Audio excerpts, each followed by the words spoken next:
اور تمہاری ان معبودوں کی اور تمہاری ان مورتیوں کی گت بناؤں گا. سمجھے ایک موقع آئے گا, کبھی کوئی موقع ایسا آئے گا کہ تم لوگ یہاں سے چلے جاؤ گے اور میں ہی رہوں گا, دوسرا کوئی نہیں رہے گا. سمجھے میرے علاوہ دوسرا کوئی نہیں ہوگا, اور تمہارے بتوں کے ساتھ میں ایک بڑا معاملہ کرنے والا ہوں, دیکھو سدھر جاؤ.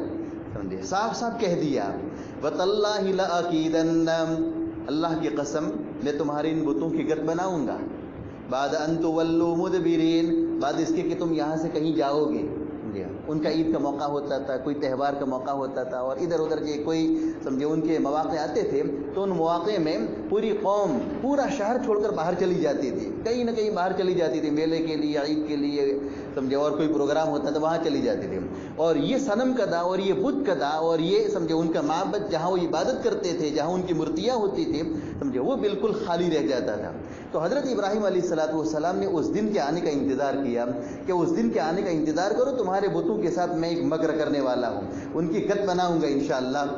آگے فرمایا فَجَعَلَهُمْ جُذَاذًا إِلَّا كَبِيرًا لَهُمْ لَعَلَّهُمْ إِلَيْهِ يَرْجِعُونَ. تو حضرت ابراہیم علیہ السلام نے ان کے ساتھ سمجھے جزاد ٹکڑے ٹکڑے کر دیا, مگر ان کا بڑا گلو گنٹال جو تھا اس بڑے گلو گنٹال کو چھوڑ دیا, اور کلہاڑا جو لیا تھا, کلہاڑے کے ذریعے جو چھوٹے موٹے جو جتنے چیلے چاٹے تھے نا, سارے چیلے چاٹوں کو جو کیا کر دیا, ختم کر دیا. اور بڑا ان کا چیلا جو تھا, گلو گنٹال تھا, اس گلو گنٹال کے سمجھے کندھے میں سمجھے کلہاڑا لٹکا دیا, سمجھے, تاکہ وہ آوے اور آ کر ذرا دیکھے کہ اچھا یہ کس نے معاملہ کیا ہے. قالوا من فعل هذا بآلهتنا انه لمن الظالمین. سمجھے وہ لوگ واپس لوٹے, عید منا کر واپس لوٹے, تو انہوں نے کہا کہ جس کسی آدمی نے بھی ہمارے بتوں کے ساتھ یہ معاملہ کیا ہے وہ بڑا ظالم آدمی ہے. جس کسی نے بھی ہمارے بتوں کے ساتھ یہ معاملہ کیا ہے وہ بڑا ظالم اور نامراد آدمی ہے. سمجھے, تو لوگوں نے کہا کہ یہ کون کرے گا. پھر بات سمجھے ہوتے ہوتے ہوتے یہ لوگوں کی زبان پر آئی, چرچائی گئی کہ ہمارے شہر کے اندر ایک نوجوان ہے, اور وہ نوجوان ہمارے ان بتوں کا یہ تذکرہ کرتا رہتا ہے. وہ نوجوان ہمارے ان بتوں کا ذرا یہ کیا ہے, تذکرہ کرتا رہتا ہے, اور برائی کے ساتھ تذکرہ کرتا رہتا ہے. لگتا ایسا ہے کہ اسی نے ہمارے بتوں کے ساتھ یہی معاملہ کیا ہوگا, اور اس کا نام ابراہیم ہے. تو سمجھے بڑے غصے میں آ گئے, اور قوم کے جو بڑے لوگ تھے ان بڑے لوگوں نے کہا کہ ان کو لوگوں کے سامنے لاؤ, ہمارے بتوں کے ساتھ یہ معاملہ جو کیا ہے ان کو یہاں لاؤ, اور ان کے ساتھ ہم یہ کیا ہے سمجھے پوچھ تاچھ کریں گے. لوگ ان کو دیکھیں گے, اس مجرم کو اور اس یہ کیا ہے سمجھے ایسی گت کرنے والے شخص کو دیکھیں گے یا گواہ بنیں گے. سمجھے, لاؤ ان کو یہاں پر. چنانچہ حضرت ابراہیم علیہ السلام کو لایا گیا. تو لوگوں نے پوچھا کہ انت فعلت ھذا بآلہتنا یا ابراہیم, اے ابراہیم ہمارے بتوں کے ساتھ یہ معاملہ اور یہ گت تم نے کی ہے. تو حضرت ابراہیم علیہ السلام بڑے سمجھدار تھے, تو فرمائے کہ بل فعلہ, کیا ہوگا کسی نے اس کو, بل فعلہ, اس کو کسی نے کیا ہوگا. کبیرہم ھذا فاسألوہم ان کانوا ینطقون, ان کا بڑا گرو گھنٹال یہ ہے, اور اس کے سمجھے گردن میں اور اس کے کندھے کے اوپر کلہاڑا اور ہتھوڑا لٹکا ہوا ہے, ذرا انہی سے پوچھ لو. تم اگر یہ بولتے ہیں تو انہی سے پوچھ لو. تم لوگ سمجھدار ہو, تم لوگ سمجھدار ہو, اور سمجھدار لوگ یہ جلدی فیصلہ کر لیتے ہیں. حضرت ابراہیم نے فرمایا کہ تم لوگ سمجھدار ہو, اور سمجھدار لوگ کیا کرتے ہیں, جلدی فیصلہ کر لیتے ہیں. کیا سمجھدار ہے؟ سمجھدار یہ ہے کہ دیکھو سمجھے, ایک جگہ پر ایک آدمی کو اگر یہ مار دھاڑ دیا گیا ہو, ایک جگہ پر ایک آدمی کا کہیں مرڈر ہوا ہے, قتل ہوا ہے, اور اس مرے ہوئے اور اس مرڈر آدمی کے پاس ایک آدمی جو ہے سمجھے کوئی تلوار لے کر, سمجھے کلہاڑا لے کر, اور کوئی سمجھے دھاردار ہتھیار لے کر وہاں کھڑا ہوا ہے, اور لوگ وہاں سے گزر رہے ہیں. تو گزرنے والوں کا ذہن اس مرنے والے آدمی کے متعلق کہاں جائے گا کہ مارنے والا کون ہوگا, کون ہوگا, یہی سمجھے, یہی آدمی جو کھڑا ہے اور جس کے ہاتھ میں تلوار ہے اور جس کے ہاتھ میں ہتھیار ہے, اسی نے مارا ہوگا. تو حضرت ابراہیم علیہ السلام نے فرمایا کہ بھئی تم لوگ سمجھدار ہو, یہ سارے لوگ یہ کیا ہے سمجھے مرے پڑے ہیں, یہ سارے یہ چھوٹے موٹے بت جو ہیں نا وہ سب مرے پڑے ہیں, اور تم لوگ سمجھدار ہو، یہ بڑا گرو گھنٹال ہے، دیکھو جی سمجھے اس کے ہاتھ میں کلہاڑا بھی ہے اور اس کے ہاتھ میں جی کیا ہے سمجھے ذرا ہتھوڑا بھی ہے، اور سمجھے ہم سمجھتے ہیں کہ اگر ایسا کوئی واقعہ پیش آیا ہو تو جس کے ہاتھ میں تلوار ہو، جس کے ہاتھ میں کلہاڑا بلہاڑا ہو، تو ہمارا ذہن سیدھا اسی کی طرف جاتا ہے کہ مارنے والا یہی ہوگا، تو سمجھ جاؤ کہ ان کا بڑا یہ ہے، شاید اسی نے کیا ہوگا، شاید اسی نے کیا ہوگا، اسی سے پوچھ لو تم، اگر یہ بولتے ہیں۔ تو حضرت ابراہیم علیہ السلام نے سمجھے جو بات تھی وہ بات سمجھے ان کے سامنے ظاہر کر دی، تو وہ لوگ بڑے تیش میں آ گئے، بڑے غصے میں آ گئے، اور انہوں نے کہا کہ سمجھے ارے یہ تو یہ کہاں بول سکتے ہیں کہ تم ہمیں یہ کہتے ہو کہ ہم ان سے پوچھیں، یہ کہاں بول سکتے ہیں، یہ بول ہی نہیں سکتے، کہاں ہم ان سے پوچھ سکتے ہیں۔ بس حضرت ابراہیم علیہ السلام نے ان کی دکھتی رگ پکڑ لی، ان کی نفس پکڑ لی، ان کا جو روگ تھا وہ پکڑ لیا، اور حضرت ابراہیم نے فرمایا کہ ہائے افسوس تم پر کہ سمجھے جو بول نہیں سکتے ہیں، جو جواب نہیں دے سکتے ہیں، اور جو سمجھے اپنے چھوٹے موٹوں کے ساتھ ایسا معاملہ ہونے کے بعد انتقام اور بدلہ نہیں لے سکتے ہیں، ایسوں کی تم عبادت کرتے ہو۔ توبہ استغفر اللہ۔ عبادت تو سمجھے ایسی ذات کی ہونی چاہیے جو نفع نقصان کی مالک ہو، جس نے مجھے اور آپ کو پیدا کیا، جس نے آسمان اور زمین کو پیدا کیا، جو مجھے روزی دیتی ہے، آپ کو روزی دیتی ہے، مردوں کو جو کیا ہے زندہ کرتی ہے اور زندوں کو مارتی ہے، ایسی ذات کی عبادت ہونی چاہیے۔ اور یہ سمجھے کہ جن کے سامنے تو کہ تمہارے سامنے یہ معاملہ ہوا ہے اور یہ چھوٹے چھوٹوں کے ساتھ معاملہ ہوا ہے، یہ بڑا کھڑا ہوا ہے، لیکن بڑے نے ذرہ برابر اپنی جگہ سے اٹھ کر کے ہی ان سے بدلہ لینے کو بھی گوارا نہ کیا، یہ بڑا اٹھ کر بھی نہیں آیا ہے دیکھو، اور ایسوں کی عبادت کرتے ہو۔ توحید سمجھا دی، توحید۔ بہرحال قوم کے لیے ماننا نہ ماننا یہ ان کے مقدر کی بات تھی، لیکن حضرت ابراہیم علیہ السلام نے اللہ کی توحید اور اللہ کی وحدانیت کو سمجھا دیا۔ بہرحال سمجھے یہ سمجھے کئی آیات ہیں، ان آیات میں اللہ تبارک و تعالیٰ نے حضرت ابراہیم علیہ السلام کی زندگی کے گوشوں کو ذکر کیا ہے، اور ایک ایک گوشہ ان کی زندگی کا یہ کیا ہے ہم سب کے لیے سبق ہے، درس ہے۔ بچپن کی زندگی کا لیجئے، شادی کی سمجھے مرحلے اور ہجرت کا واقعہ لیجئے، اسی طریقے سے کعبۃ اللہ کی تعمیر کا واقعہ، قربانی کا واقعہ لیجئے، اور اسی طریقے سے سمجھے وادی غیر ذی ذرا میں اپنے چھوٹے سے کنبے اور قبیلے کو چھوڑنے کا واقعہ لیجئے۔ پوری زندگی امتحانات میں گزری ہے، پوری زندگی کے ایک ایک واقعے کے اندر ہم سب کے لیے عبرت اور سبق ہے۔ اللہ تبارک و تعالی ہم سب کو اس کی سمجھنے کی اور اس پر عمل کرنے کی توفیق عطا فرمائے، اور ان واقعات کو ہمیں اپنی زندگی میں لانے کی نیک توفیق عطا فرمائے۔ وآخر دعوانا الحمد للہ رب العالمین۔